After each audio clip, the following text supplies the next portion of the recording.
Amém? Podemos fazer a leitura? Romanos capítulo 13, dos versículos 11 em diante, diz assim a palavra de Deus: façam isso compreendendo o tempo em que vivemos. Chegou a hora de vocês despertarem do sono, porque agora a nossa salvação está mais próxima do que quando cremos. A noite está quase acabando, o dia logo vem. Portanto, deixemos de lado as obras das trevas e revistamo-nos da armadura da luz. Comportemo-nos com decência, como quem age à luz do dia, não em orgias e bebedeiras, não em imoralidade sexual e depravação, não em desavença e inveja. Ao contrário, revistam-se do Senhor Jesus Cristo e não fiquem premeditando como satisfazer os desejos da carne. Feche os seus olhos. Papai do céu, nós bendizemos o Teu nome. Glorificamos a Ti porque o Senhor nos deu mais uma oportunidade de louvar e glorificar a Ti, Senhor. Estamos aqui por causa do Teu sacrifício da cruz. Não estamos aqui por causa de homem, não estamos aqui por causa de placa de igreja, nós estamos aqui por causa do Teu Evangelho, porque queremos, no dia que o Senhor voltar, assim como cantamos, ser arrebatados com a Tua igreja, Pai. Papai do céu, aqui estão os Teus filhos e filhas, necessitando da Tua palavra, Senhor. Pedimos agora, Espírito Santo de Deus, abre o nosso entendimento, abre os nossos ouvidos, físicos e espirituais, para ouvir a Tua voz. Sabemos também que Satanás tenta tirar nossa atenção nesse momento, então nós repreendemos tudo que tire a nossa atenção, Papai. Que possamos ter olhos fitos para Ti, para aquilo que o Senhor quer falar conosco, em nome de Jesus. Fala conosco, Papai, em nome de Jesus, amém? A carta aos Romanos é uma das principais cartas. A igreja moderna, ler com profunda atenção a carta aos Romanos traz uma mudança de vida, uma mudança de comportamento. Romanos é tão importante no desenvolvimento da igreja evangélica que a gente conhece hoje, que Lutero, quando fixou as 95 teses no castelo de Wittenberg, em 31 de outubro, ele, ao ler uma passagem, ele foi tão impactado ao ler Romanos, que ele deixou muitas práticas religiosas. Quando ele leu Romanos 1,17, que diz assim: porque no Evangelho é revelada a justiça de Deus, uma justiça que do princípio ao fim é pela fé, e como está escrito, o justo viverá pela fé. Lutero, naquele momento da vida dele, para você ter uma ideia de como foi libertador para ele estudar e ler com profundidade Romanos, ele se flagelava, porque ele achava que o flagelo físico o tornava mais puro. Não é por coincidência que até os dias de hoje a gente vê algumas seitas usando essa prática, como se o flagelo no corpo físico fosse algo que fosse santificar. O autor do livro Peregrino, que se você ainda não leu, eu convido e faço fortemente um convite para você procurar e ler esse livro, Peregrino, de John Bunyan. Ele também foi impactado com a leitura minuciosa desse livro.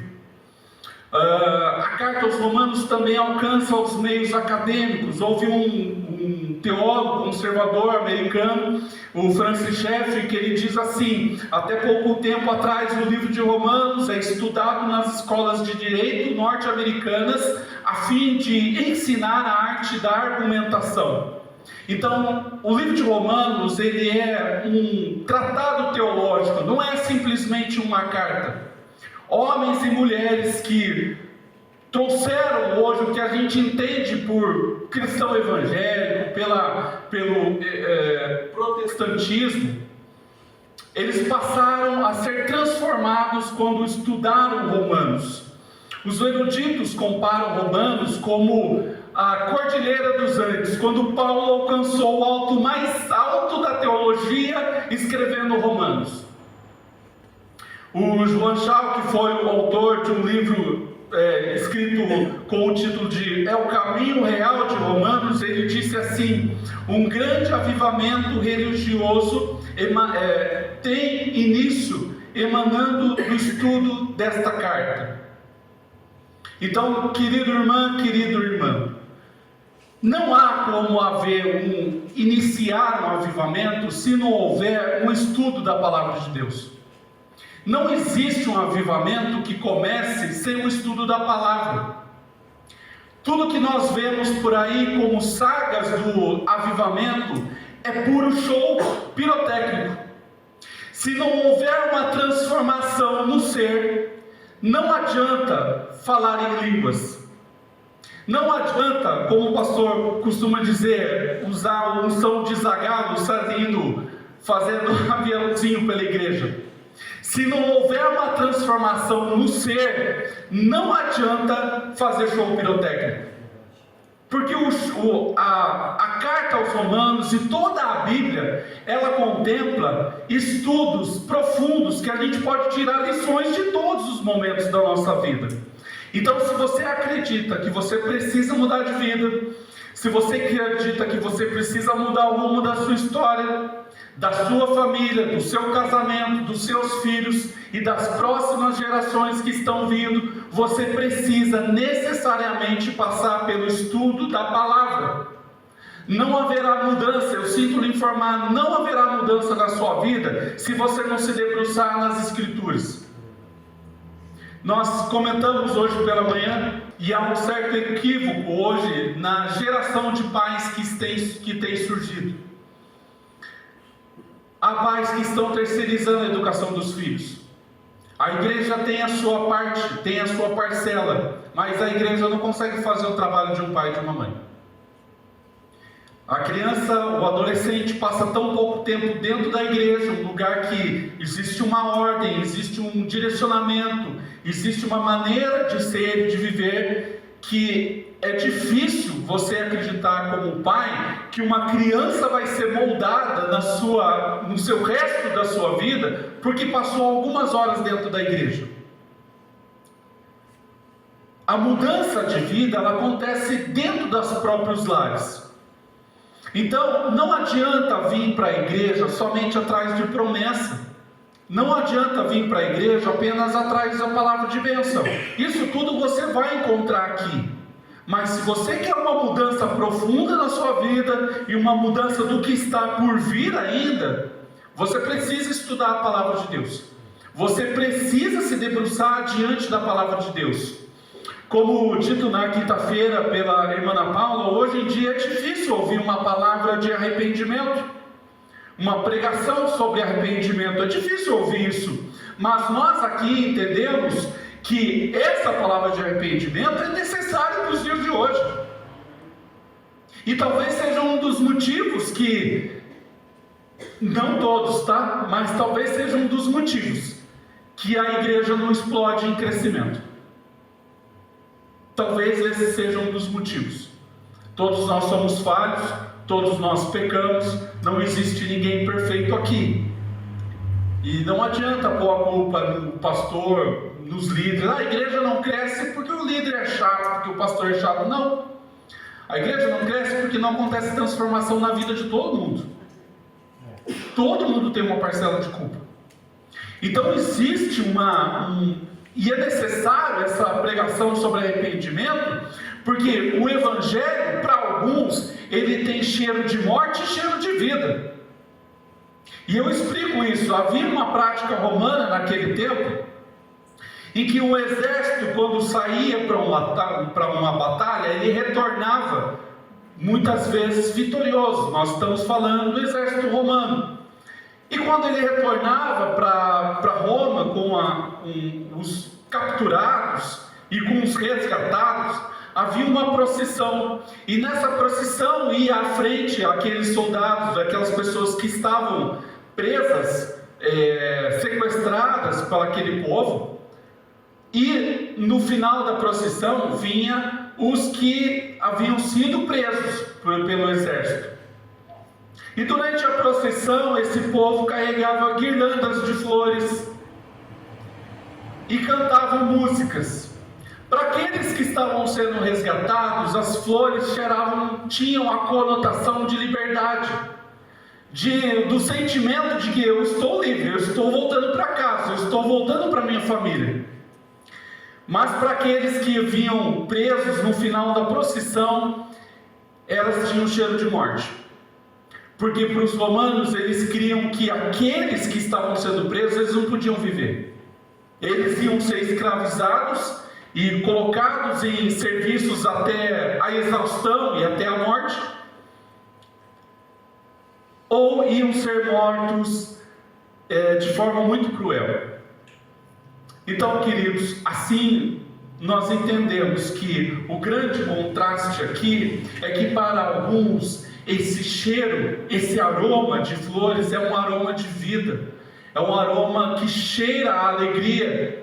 Muitos vão casar daqui a alguns meses, daqui a alguns anos, e pensa num arranjo de flores de casamento. É um cheiro belíssimo, é um cheiro que conota alegria, que conota uma renovação de vida. Mas se você pegar aquela mesma flor, aquele mesmo aroma e levar para um cemitério, é um cheiro de morte, porque o ambiente ali, essa é a conotação. Então o Evangelho é isso. O Evangelho, ele traz realmente o cheiro de vida para alguns que entendem que é necessário mudar de vida, mas é o cheiro de morte para aqueles que entendem que não querem mudar de vida, sabem que estão levando uma vida em pecado, mas não querem deixá-la. O Jamie Hastings comenta, e ele foi um pastor estudioso bíblico escocês, ele diz assim: o nosso Deus é o grande conquistador, e que nós engrossamos as fileiras de seu glorioso cortejo triunfal.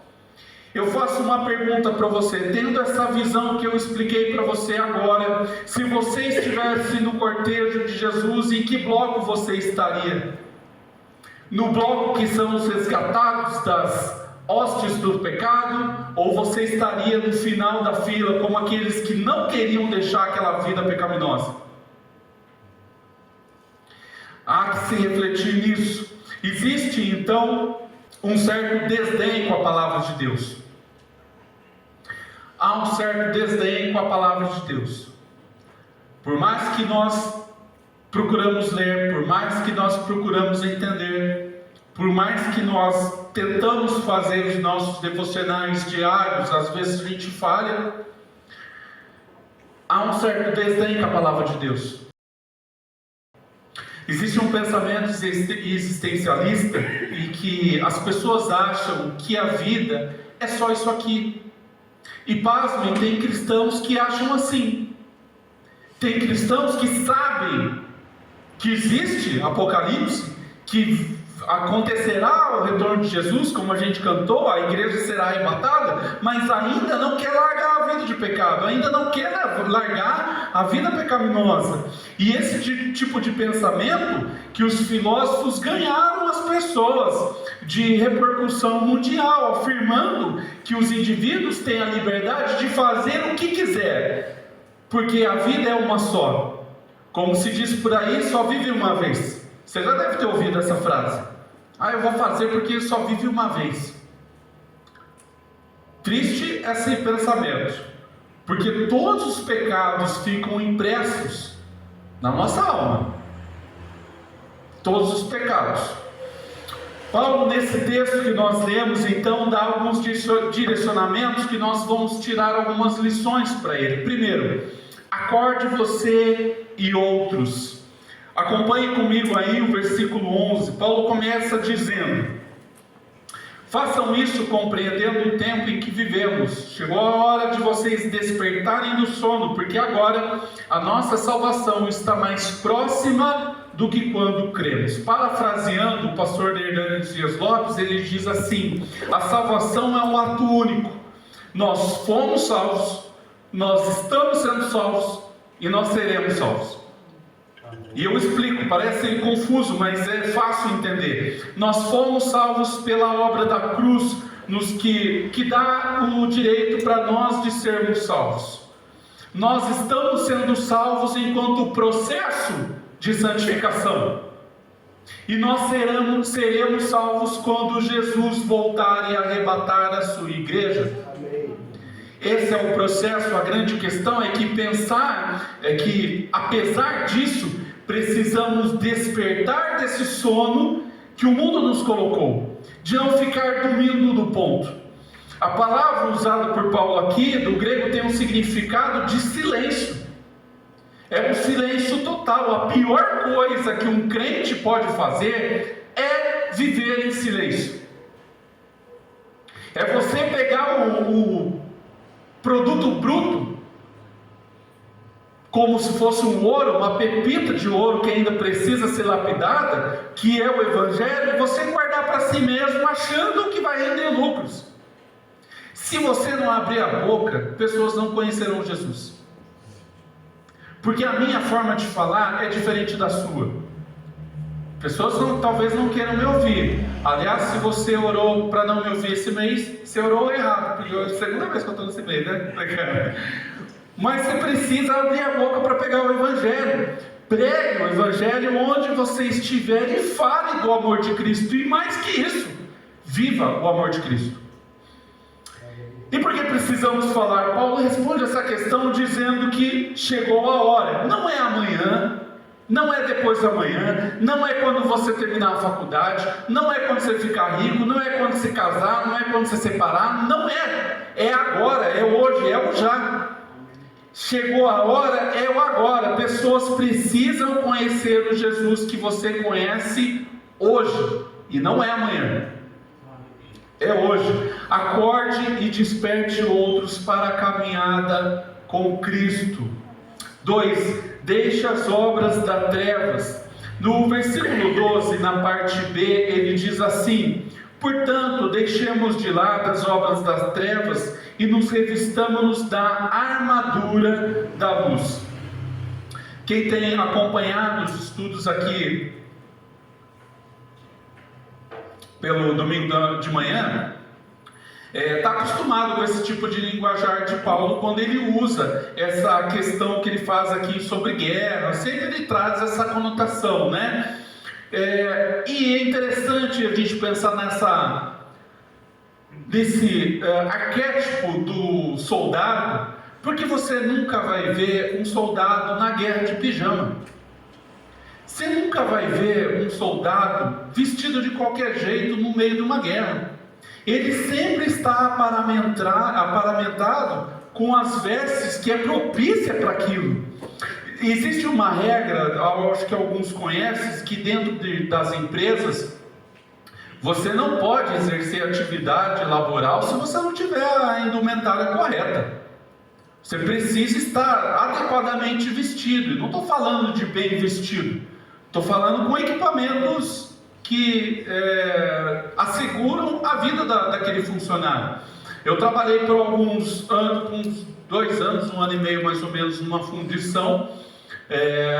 E o metal que a gente conhece, o ferro, o cobre, o alumínio, ele, dependendo do metal, ele precisa atingir uma temperatura de 1.200 graus para ser derretido e ser transformado em alguma outra coisa. E esse equipamento que é feito, esse derretimento do metal, chega a 1.200 graus. Agora você pensa, uma pessoa como eu, vestida como você está vestido aí, você não consegue ficar muito tempo perto daquele equipamento. É um calor, assim, quando eu trabalhava, às vezes tinha que fazer alguma leitura de alguns equipamentos lá, e eu ia até perto, era o tempo de fazer a leitura e sair dali, não tinha condição de ficar ali.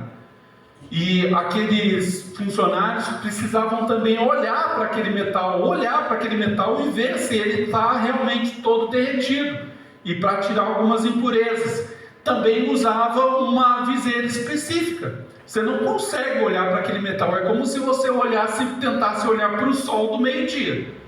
É a mesma coisa, você não consegue manter os olhos fixos. Então, não basta estar acordado, precisamos deixar as obras das trevas e revestir das obras da luz.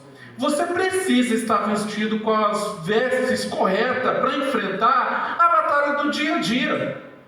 Se você tiver vestido, vamos lá, de pijama e ir para o trabalho, você acha que o seu patrão não vai notar?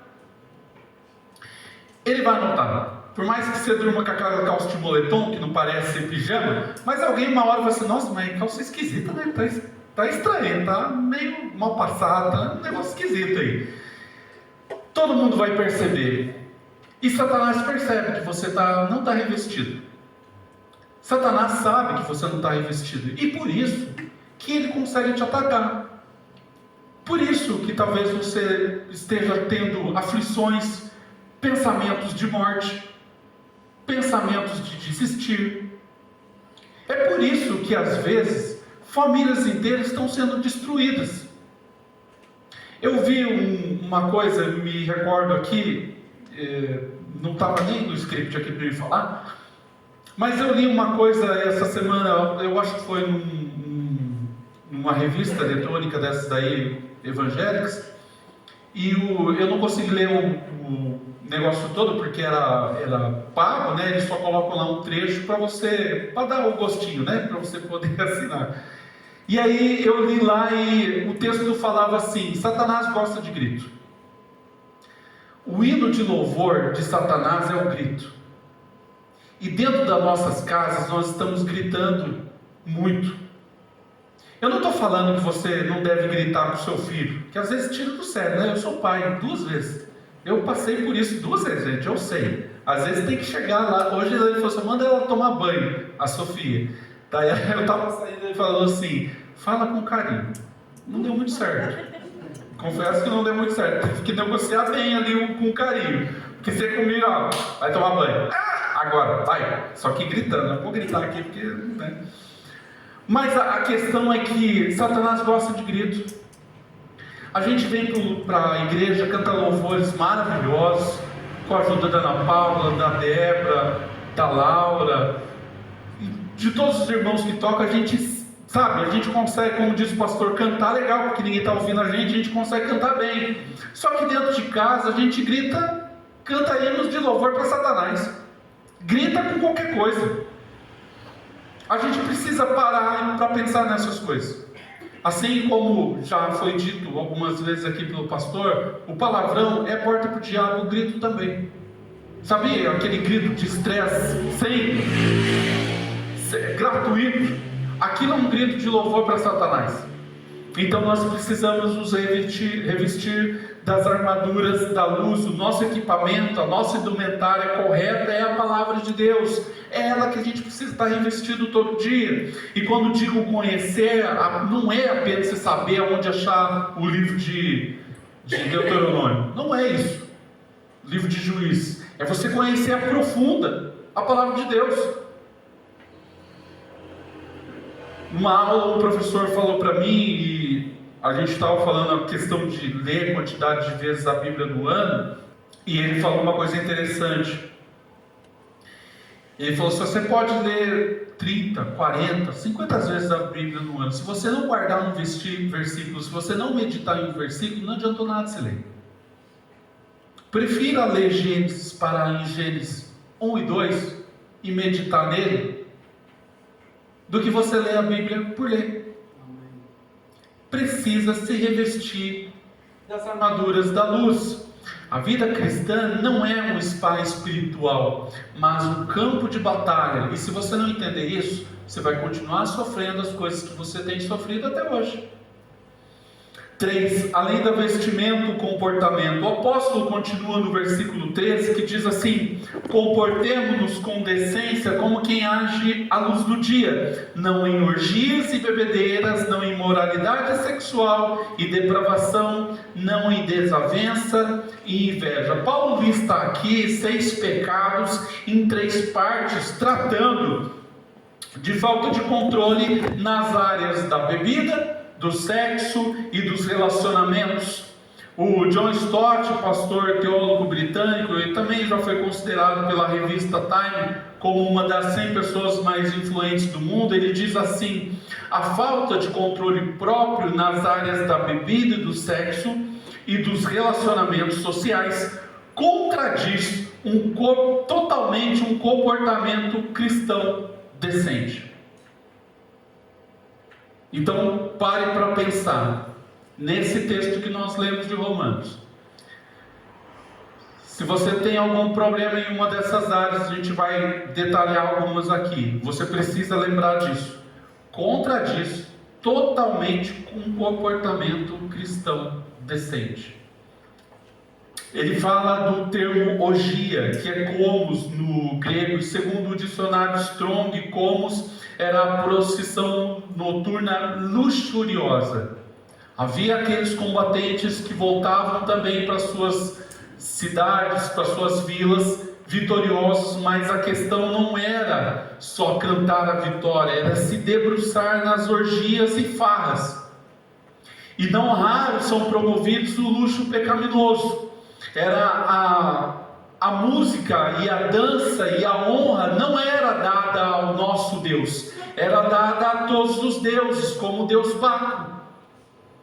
Então havia esse contexto todo naquele povo, e por isso Paulo usa esse termo. Ele fala também das bebedices e descreve uma pessoa que é dominada pela bebida. E aqui a gente vai trazer para os nossos dias de hoje, não é só a bebida. Como o pastor disse agora há pouco, o celular também é a bebedice dos dias atuais. Os jogos de celulares também são. As redes sociais também são. Então você precisa parar com essa bebedice. Entenda que a gente não está falando só de álcool aqui. A gente está falando de tudo que tira você do caminho de Deus. O segundo, ele usa impudícias ou imoralidade sexual, que é a palavra grega do coite, que significa literalmente cama, que trata-se do desejo da cama, do desejo do sexo proibido. Ou seja, da pessoa que não dá valor à fidelidade. Se você é solteiro, você tem uma fidelidade com o Senhor Jesus. Se você é casado, se você é casada, você tem a fidelidade com o seu cônjuge. E essa fidelidade que Paulo está tratando aqui é uma referência à sexualidade sem dignidade, encontradas muitas vezes nas festinhas favorecidas pelos efeitos de todos os tipos de entorpecentes. Álcool, droga, maconha, todos os tipos. O próximo que ele trata aqui é o ciúmes, a inveja, e a palavra é zelos, mas aqui essa palavra não necessariamente ela tem essa conotação contrária. Aqui, porém, o zelo que ele trata é o ciúme, a inveja, o tipo de espírito que não se contenta com o que tem e inveja com o que o outro tem. É interessante que quando nós falamos, quando você ouve uma pregação sobre pecado, parece que a ênfase está nos pecados que os olhos podem enxergar. Nos pecados que quando você vê alguém cambaleando de bêbado, você fala assim, não, esse aí está em pecado. Quando você vê uma pessoa que resolveu trocar de sexo e vestir-se com a roupa do outro sexo, você fala assim, não, esse aí está em pecado. Agora, identificar uma pessoa que é invejosa, essa é difícil. Você identificar uma pessoa que tem o desejo de ter aquilo que o outro tem, isso é complicado. É difícil identificar a pessoa que possui inveja, o desejo pelo poder, aquela que não aguenta ser superada, porque ela entende que ela é não vou dizer o último bolacha do pacote, mas ela acha que ela é a cobertura do bolo que não pode ser rompida. Ela acha que ela é o creme de la creme do evangelismo cristão. Não é isso. As pessoas, havendo essa segregação de pessoas, e eu falo aqui dentro do contexto evangélico. Há que existem em alguns conceitos, algumas congregações, que aí existem a famosa panelinha. E isso é uma segregação de pessoas. Isso não pode acontecer. É a divisão entre os pobres e ricos, entre os intelectuais e os não alfabetizados, entre os amiguinhos do rei e aqueles que não precisam da sua companhia. Isso é segregação. A discriminação não é por raça, mas é por classe. É difícil assumir então que o mesmo inferno que espera o adúltero também vai esperar o invejoso. E aqui a palavra sustenta isso. A lista de pecados não para só naquele que cometeu o adultério. A lista de pecados não para só naquele que bebe. A lista de pecados não para só naquele que consome pornografia. A lista de pecados também atinge o invejoso. E aqui o que nós entendemos é que o mesmo inferno que está esperando o adúltero está esperando o invejoso. Que trata-se da pessoa não se arrepender. Quarto, premeditar não é acidente. No último versículo, Paulo diz: ao contrário, revistam-se do Senhor Jesus Cristo, não fiquem premeditando como satisfazer os desejos da carne. Tem um teólogo, Harry Isby, a gente trata muito dele aqui pela manhã, ele diz assim: um cristão não pode planejar o pecado. Pecado não é algo que você sai ali na calçada e tem a descidinha, você vai e tropeça e cai. Para acontecer um pecado na vida do cristão decente, ele tem que ter planejado. Porque se não for assim, se você sabe que tem um determinado lugar que você está indo e lá você vai encontrar o pecado, lá você vai cair, por que você está indo lá ainda? Por que você está encontrando aquela pessoa? Por que você está trocando mensagens? Por que você está dando like nos vídeos da pessoa que você sabe que está te levando para o inferno?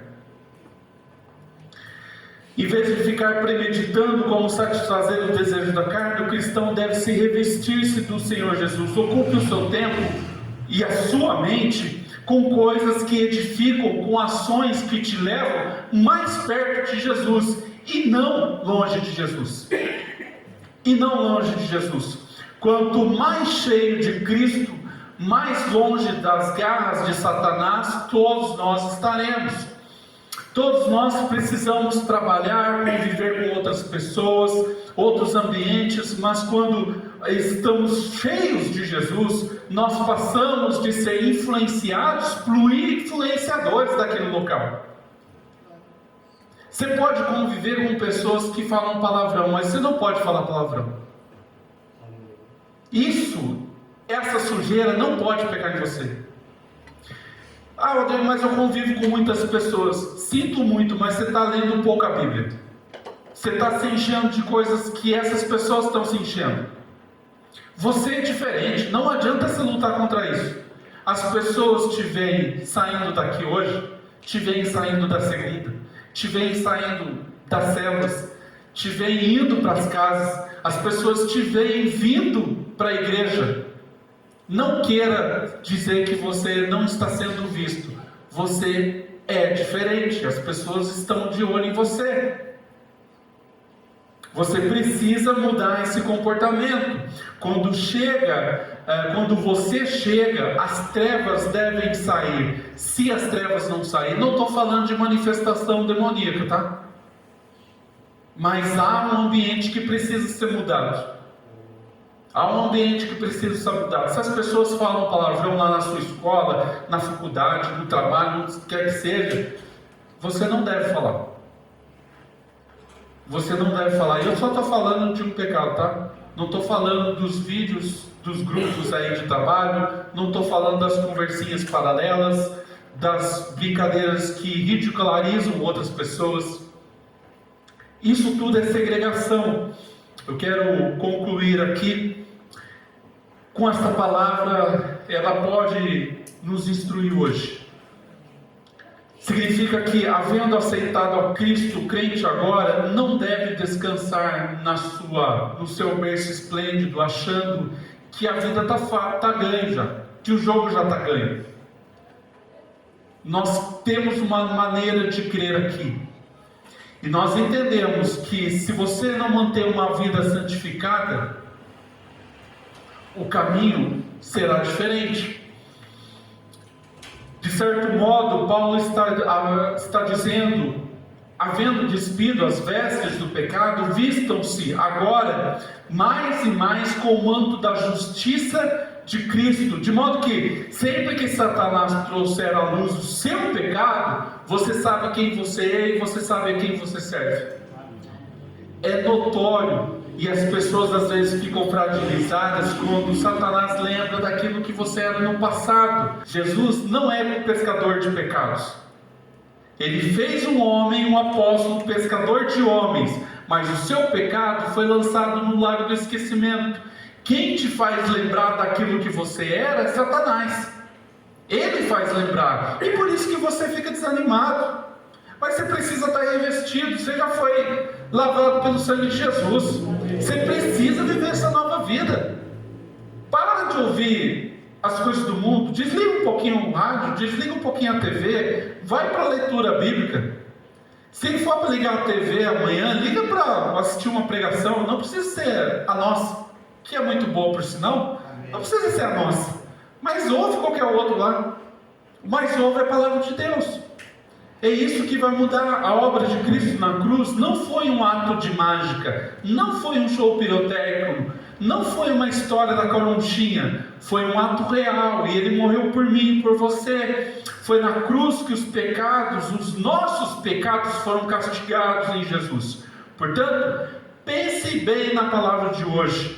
Assim como adúltero não entra no céu, todo o resto não entra, como o invejoso, o caluniador, aquele que segrega pessoas, e os demais pecados que nós não vemos também não entrará.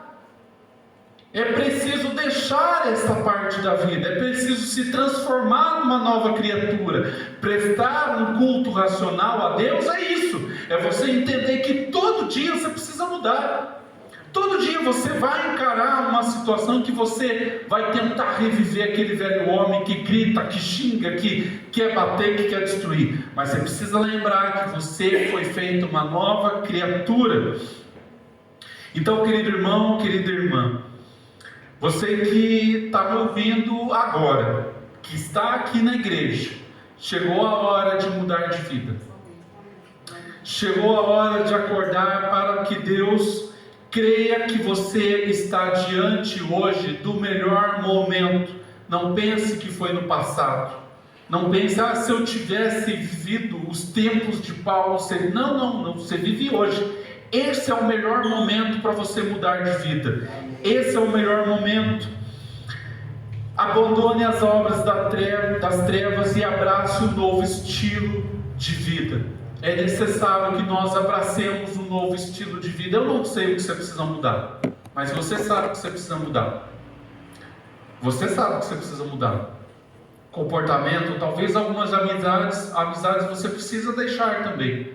Porque se essa amizade está te levando para o caminho distante de Jesus, caminho que faz você não ter tempo de ler a Bíblia, você não tem tempo de orar, você não tem tempo de jejuar, larga a amizade. Larga a amizade.